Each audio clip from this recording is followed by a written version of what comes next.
Wilujeng enjing nepangkan wasapun Alisa Putri Rahayu abdi ti kelas 11 MIPA 3. Nomor 1. Sebutkan struktur biantara serta contoh kalimahna. 1. Salam pambuka Wilujeng enjing. Salam perdamaian kanggo urang sadayana. 2. Mukadimah sadaya puji kagungan Allah nu murbeng alam.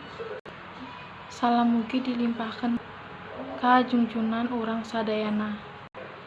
3. Ngahaturkeun pangwilujeng kanu hadir. Contona ibu sareng bapa, guru hormaten simkuring. 4. Isi biantara. Contona dinten ieu kalintang bagjana kanggo simkuring sadayana. Oge janten dina anu kalintang pika sedihna. 5. Sanduk-sanduk mentah dihampuna jeung nepikeun doa.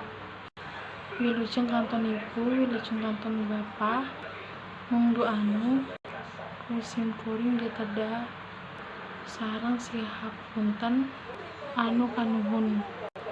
Mugi Gusti nangtayungan. 6. Salam panutup. Contona wilujeng enjing.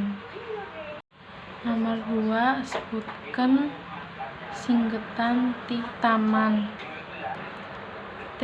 Nyaeta tatak nyaritana. A. Nyaeta aktual temana.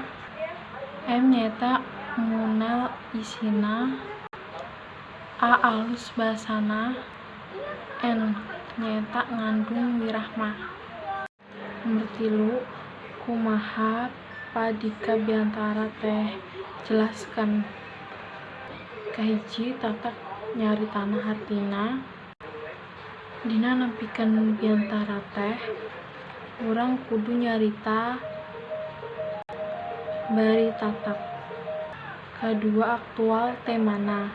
Hartina tema biantara nu ku urang ditepikeun teh kudu aktual. 3. Munel isina. Hartina nu ditepikeun ku urang teh isina loba mangpaatna.